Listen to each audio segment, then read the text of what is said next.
good afternoon. Oh, there you go. That was a good start.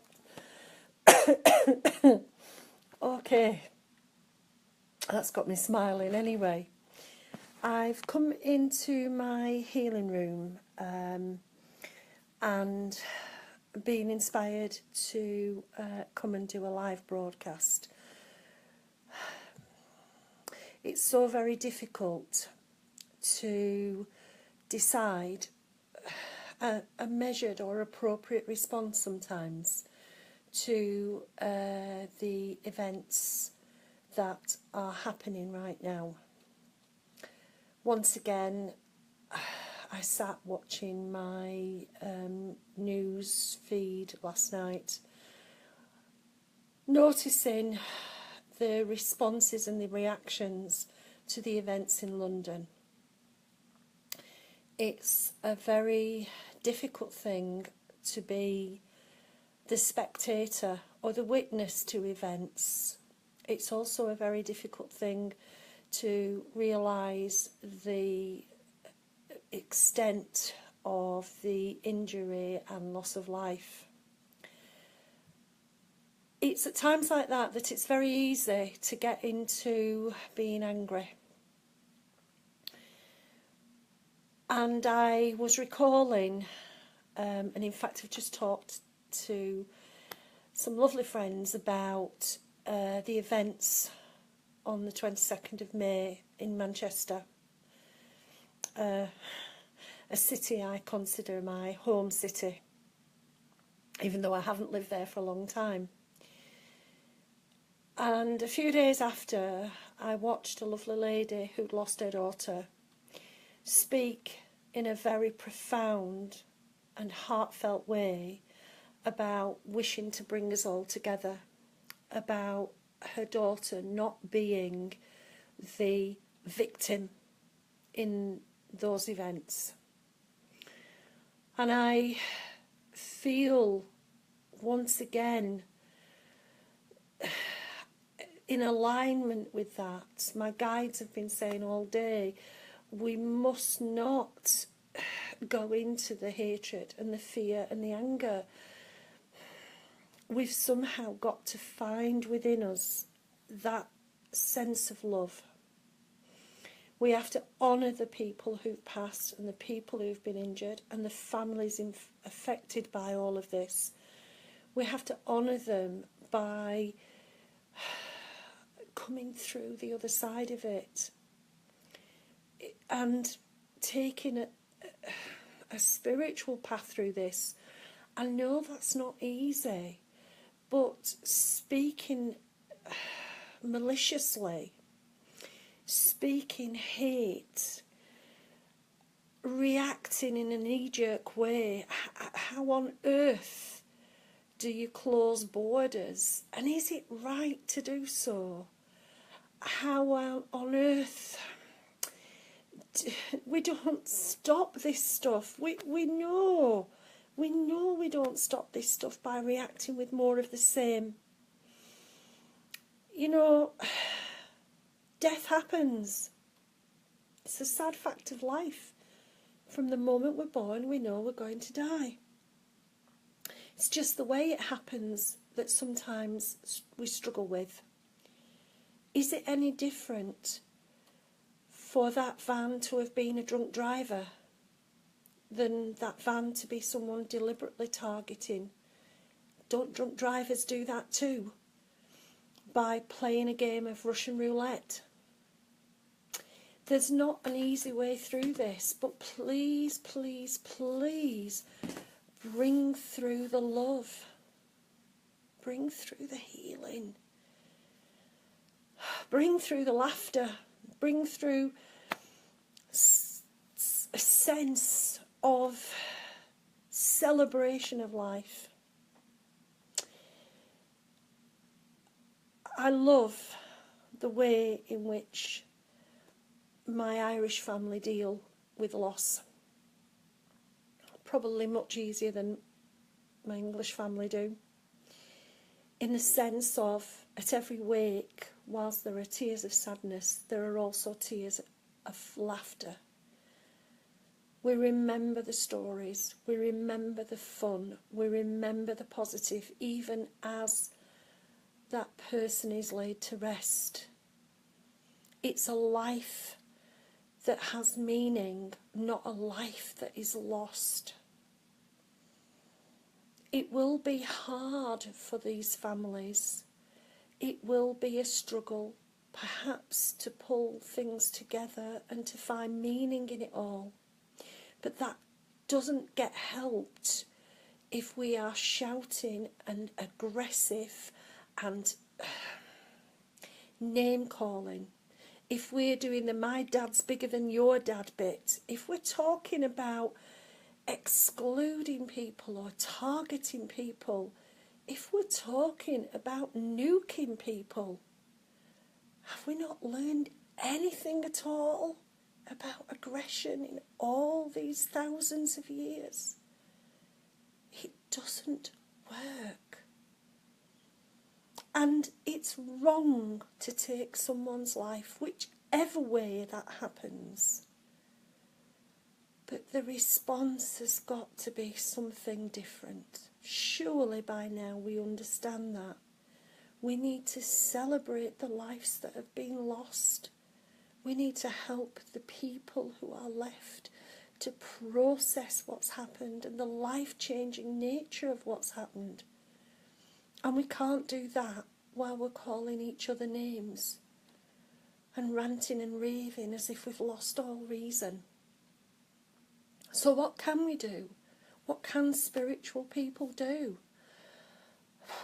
Well, first of all, we can remember that we are all in this together, that we're a community, and we are stronger when we love than when we hate.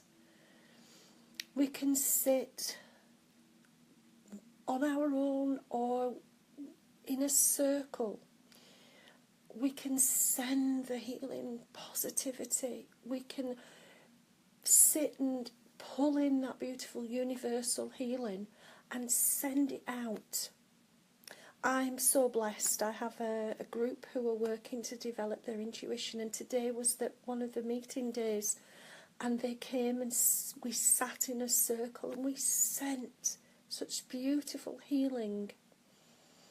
That's what we can do as a first thing, is send the positivity.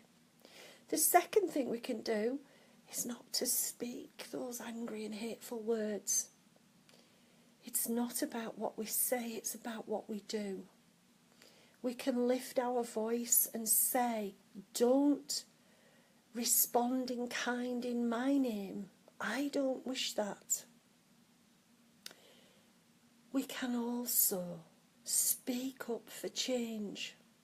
We need to address our governments, our world leaders in those terms. We need to tell them we do not want the aggressive acts.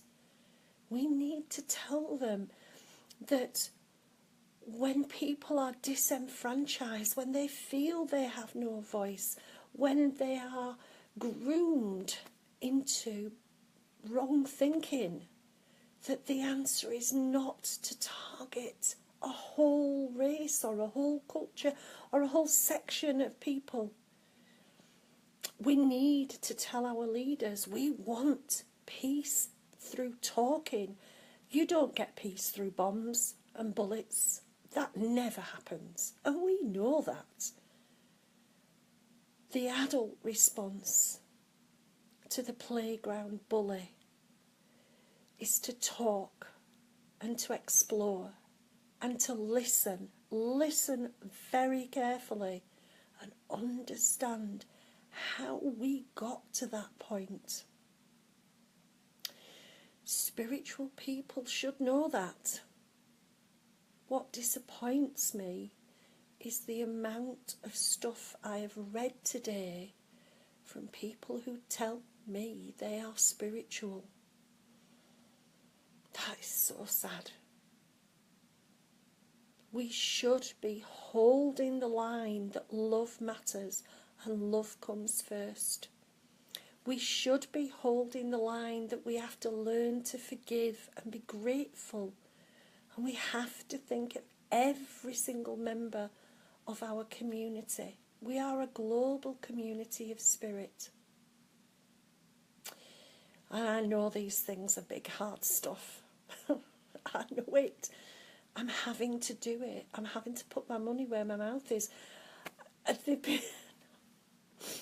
I don't normally do life stuff so much, but they've been pestering all morning. We have to put that out there. We have to do whatever we can, the best way we can.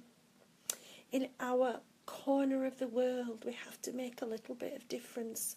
Bring the light, do the light, be the light. I love that I was lucky enough to go and see the Dalai Lama when he did a tour.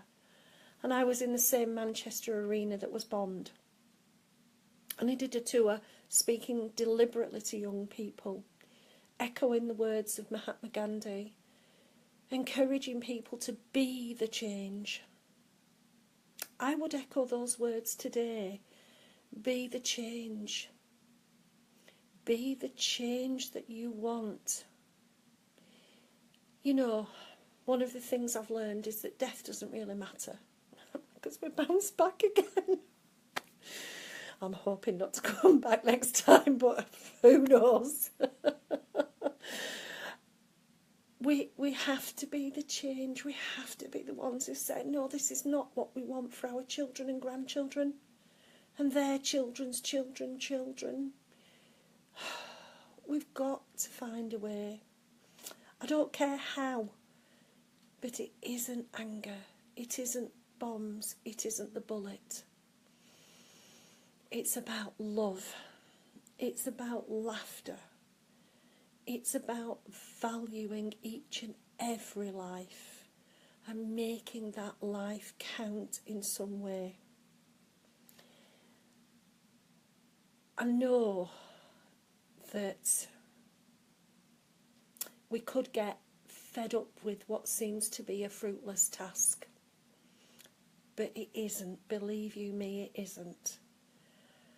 There are enough of us who want to make a difference, and we can do that whatever way possible. Use the ballot box. Use the strength we have in being able to say, this is my voice and it counts. Look at what people do, not what they promise or say. Help people to understand, not by shouting back or being aggressive back, but help them to understand that the insults, that the hate talk, that the aggressiveness doesn't matter. It's not the right response. But that means challenge it. Don't let these things go past without saying, that's not the right response. Don't let the hate fill your life, because the hate is coming from fear. And people in fear will never live a good and happy life. Death. It could be the next hour. It could be tomorrow. It could be in 10 years' time. I will die. Everybody does.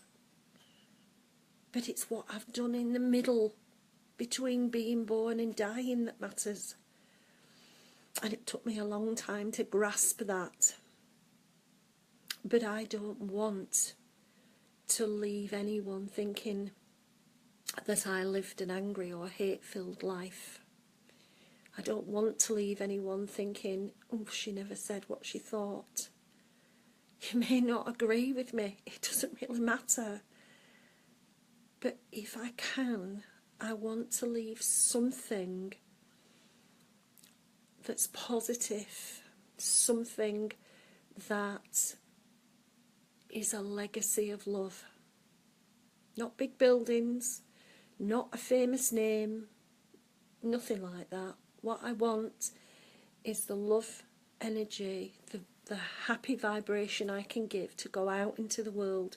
I want that healing to make a difference somehow. Just a little bit here or there, it doesn't matter. So, like I said earlier, grab a few friends. Healing is also more powerful if you send it as a group. It's the combined consensus. They can download more into us to send it out. If you can't sit and send the healing, then let's fill Facebook with positivity. Let's rise above the anger, hurt and fear. They're not the right reaction. And let's keep challenging the bullies, the aggressors. Sometimes we feel weak and vulnerable, yes, but in that is our strength, because it's about living a good life, not a long life. Above all, I echo what was in the letter from the light side last Thursday. Please find the laughter somehow. Please enjoy and celebrate that we have had people on this planet who went to show us that love is the only way. And I apply that to Manchester, equally to London. They are not victims. They are people, spirits, who volunteered to say in the most definitive, final way, love is what wins over hate. Always. Their families shared their love, and we have to share our love too. Hold your loved ones a little bit closer. Make them laugh. Celebrate life, because that's what matters. Thank you everybody for, I know you've all been saying hello to everybody. Thank you for watching. Thank you for your kind comments. Share what you can. Say it how you see it. That's the only thing that matters. And if you're watching later, sorry I missed you at the time, but please, if there's anything useful you can take from this video, please take it, and take the love and healing and apply it to your life. And thank you very much for letting me speak to you. Bye guys.